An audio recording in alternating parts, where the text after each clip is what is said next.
दिवाली का त्योहार आने वाला था। हर तरफ रौनक थी, लेकिन इस रौनक के बीच एक जगह ऐसी भी थी जहां एकदम सन्नाटा था।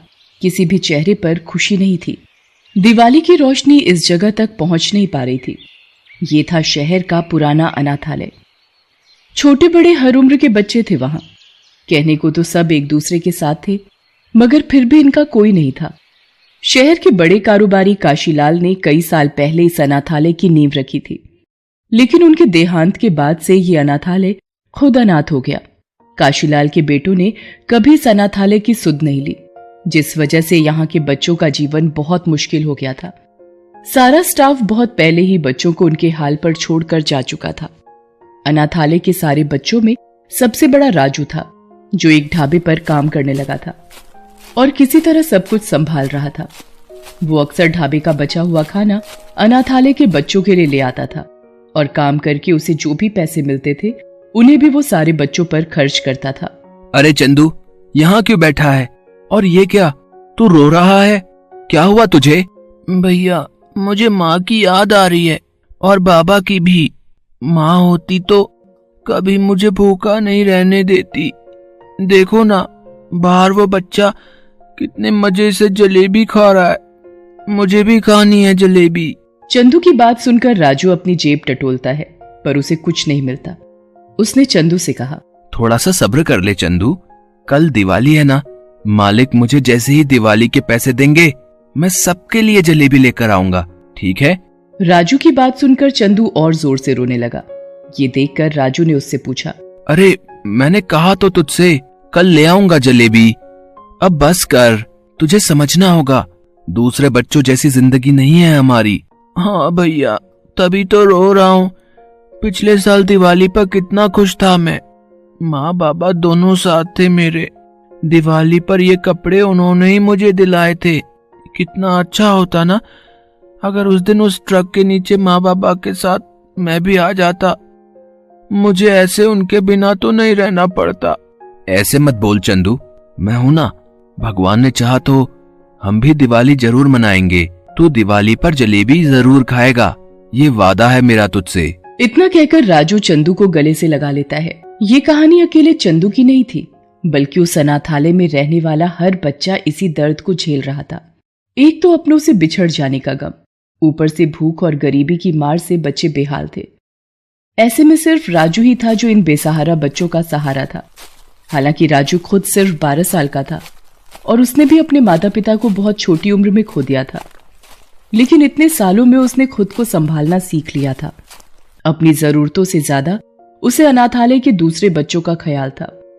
अगले दिन ढाबे का सारा काम करने के बाद उसने अपने मालिक से कहा, मालिक, वो दिवाली है तो कुछ। राजू की बात सुनकर ढाबे के मालिक ने उसके हाथ में 10 रुपए का नोट रख दिया और वापस अपने काम में लग गया। राजू 10 रुपए देखकर उदास हो गया। वो चुपचाप वहां से चला गया। राजू को उम्मीद थी कि उसका मालिक उसे इतने पैसे तो दे ही देगा जिससे अनाथालय के बच्चे दिवाली मना सकेंगे, लेकिन उसकी ये उम्मीद बुरी तरह टूट गई थी। वो बहुत उदास था, फिर भी ढाबे के काम में लगा था। वो एक ग्राहक के लिए खाना लेकर जा रहा था, तभी अचानक उसका पैर फिसल गया और वो बहुत जोर से गिर पड़ा। सारा खाना भी जमीन पर गिर गया। ये देखकर ढाबे का मालिक गुस्से से बोला, अरे अरे ये क्या किया तूने? है काम धाम होता नहीं तुझसे? पैसे मांगने के लिए सबसे पहले खड़ा हो जाता है।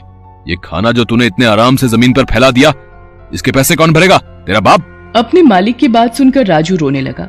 गिरने की वजह से उसे पहले से ही चोट लगी थी, लेकिन ढाबे के मालिक को उस पर बिल्कुल भी तरस नहीं आ रहा था। वो उसे लगातार बातें सुनाए जा रहा था। तुझे मजा चखाना ही पड़ेगा। ला वो पैसे दे जो अभी मैंने तुझे दिए थे, वापस कर। और सुन तू, आज घर तू नहीं जाएगा। पूरी रात बर्तन धोएगा और पूरा ढाबा साफ करेगा अच्छे से, समझा? मालिक, मैं सारा काम करूंगा, पर वो पैसे वापस मत लो मालिक, उन्हें वापस मत लो। क्यों ना लूं? कौन भरेगा इस खाने के पैसे? बता मुझे। इतना कहकर ढाबे का मालिक राजू से उसके 10 रुपए छीन लेता है। राजू रोने लगता है।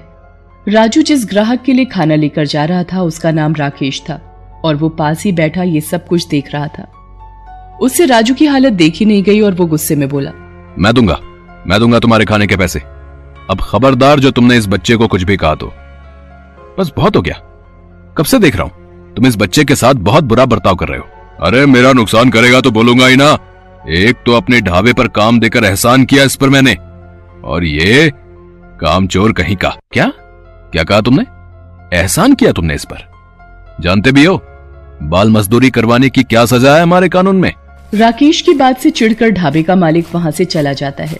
राजू को रोता देखकर राकेश उससे कहता है, बस बेटा मत रो, चलो चलो मेरे साथ। बताओ बेटा क्या खाओगे, क्या मंगवाऊं तुम्हारे लिए? जी जलेबी। अच्छा तो जलेबी अच्छी लगती है तुम्हें, अभी रुको। अरे ओ भैया, जरा एक प्लेट देसी घी की बढ़िया जलेबी लेकर आओ तो। 4 प्लेट जलेबी। राजू की बात सुनकर राकेश चौंक जाता है, पर वो राजू से कुछ नहीं कहता और उसके लिए 4 प्लेट जलेबी मंगवा लेता है। राजू उसमें से कुछ भी नहीं खाता, बल्कि सारी जलेबियां बांधकर अपने साथ ले लेता है और राकेश के सामने एक बार फिर हाथ जोड़ते हुए कहता है, बहुत बहुत शुक्रिया आपका, भगवान आपका भला करे। राजू के चेहरे पर उसका दर्द साफ झलक रहा था। राकेश की उससे कुछ भी पूछने की हिम्मत ही नहीं हुई। राजू वहां से जाने लगता है और जाते हुए ढाबे के मालिक से हाथ जोड़कर कहता है, मालिक माफ कर दो, गलती हो गई मुझसे, आगे से ऐसा कभी नहीं होगा। हाँ ठीक है, अब ज्यादा ड्रामा मत कर मेरे सामने, कल आ जाना टाइम पर, ठीक है? राजू सिर झुकाकर वहां से जाने लगता है। राकेश तुरंत सारा बिल चुकाता है और राजू का पीछा करने लगता है। वो जानना चाहता था कि इतनी सारी जलेबियों का आखिर राजू क्या करने वाला था। कुछ ही देर में राजू अनाथालय पहुंच गया।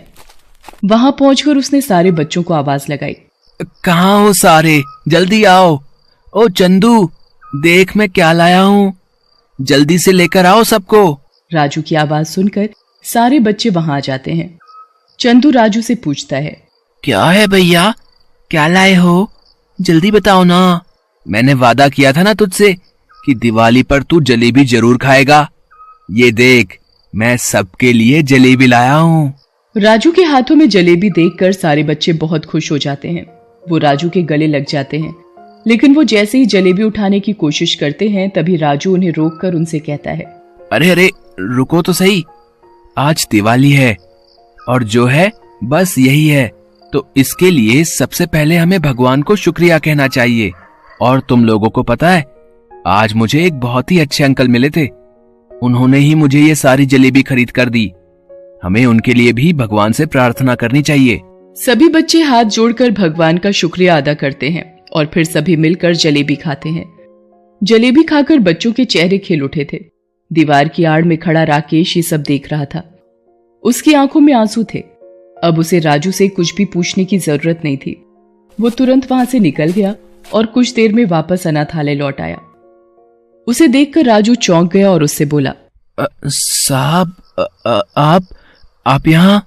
हाँ सुनो, तुम्हें गिनती नहीं आती क्या? इतने सारे बच्चे और सिर्फ 4 प्लेट जलेबी। मैंने देखा किसी किसी को तो पूरी जलेबी भी नहीं मिली खाने को। चलो अब ऐसा करो, जल्दी से सबको बुला कर लाओ, मुझे सबसे मिलना है। राजू सारे बच्चों को बुलाता है और उन्हें राकेश के बारे में बताता है। सारे बच्चे राकेश को शुक्रिया कहते हैं। फिर राकेश कहता है, शुक्रिया तो बनता है, पर अभी नहीं, दिवाली मनाने के बाद। चलो जल्दी बताओ, ये रॉकेट किसे जलाना है? और ये फुलझड़ी, अरे इसे तो मैं भूल ही गया, ये अनार कौन जलाएगा? चलो चलो जल्दी करो, ये पटाखे जलाने के बाद इतनी सारी मिठाइयां भी तो हैं, इन्हें अगर किसी ने नहीं खाया तो इन्हें बुरा लगेगा ना। राकेश की बात सुनकर सारे बच्चे हंसने लगते हैं। राकेश सारे बच्चों के साथ मिलकर पटाखे जलाता है और फिर सबको मिठाइयां भी देता है। सारे बच्चे खुश थे और सबको खुश देखकर सबसे ज्यादा राजू खुश था। वो एक जगह अकेला बैठकर सबको देख रहा था। राकेश उसके पास गया और बोला, तुम्हें अलग से बुलाना पड़ेगा क्या? तुम्हें दिवाली नहीं मनानी क्या? साहब, इससे अच्छी दिवाली तो आज तक नहीं मनाई ना इन सब ने, और ना ही मैंने। इन सबको इतना खुश पहली बार देखा है मैंने। आप भगवान बनकर आए हो साहब। नहीं बेटा। अच्छा ये बताओ, वो ढाबे वाला तुम्हारे साथ इतना बुरा बर्ताव करता है तो तुम उसके यहाँ काम क्यों करते हो? साहब, अगर मैं काम नहीं करूंगा तो इन सबका पेट कैसे भरेगा? बात तो ये भी ठीक है, मेरे पास तुम्हारे लिए एक काम है जहां तुमसे कोई भी बुरी तरह से बात नहीं करेगा, और तुम्हारे साथ साथ इन सबके लिए दिन में 3 टाइम के खाने का इंतजाम भी हो जाएगा। पर शर्त यह है कि तुम्हें पूरी मेहनत से वो काम करना होगा, और तुम्हारे साथ इन बच्चों को भी वो काम करना होगा।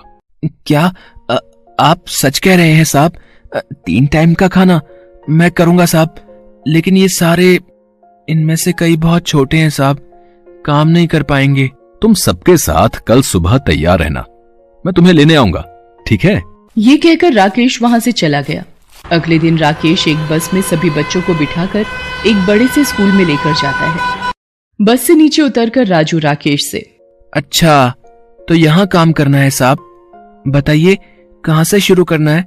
ऐसा करते हैं, मैं और मेरे जैसे सारे बड़े अंदर साफ कर लेंगे और बाकी ये छोटे छोटे। अरे रुको तो सही, तुमसे किसने कहा कि तुम सबको यहां सफाई करनी है? तुम सब आज से इस स्कूल के हॉस्टल में रहोगे और इसी स्कूल में पूरी मेहनत से पढ़ाई करोगे, समझे? आज से यही तुम्हारा काम है। क्या साहब, पर हम सब कैसे? हमारे पास तो। ज्यादा मत सोचो राजू, ये स्कूल मेरा है और आज से तुम सब मेरी जिम्मेदारी हो। आज से ये कभी मत सोचना कि तुम सब अनाथ हो, क्योंकि मैं जो हूं तुम सबके साथ। राकेश की बात सुनकर सारे बच्चों की आंखों में आंसू आ जाते हैं। सभी राकेश को शुक्रिया कहते हैं। उस दिन के बाद से सब कुछ बदल गया। वो राकेश था जिसने दीपक बनकर इस दिवाली सारे बच्चों की जिंदगी रोशन कर दी थी। उनमें से अब ना तो कोई उदास था और ना ही अनाथ।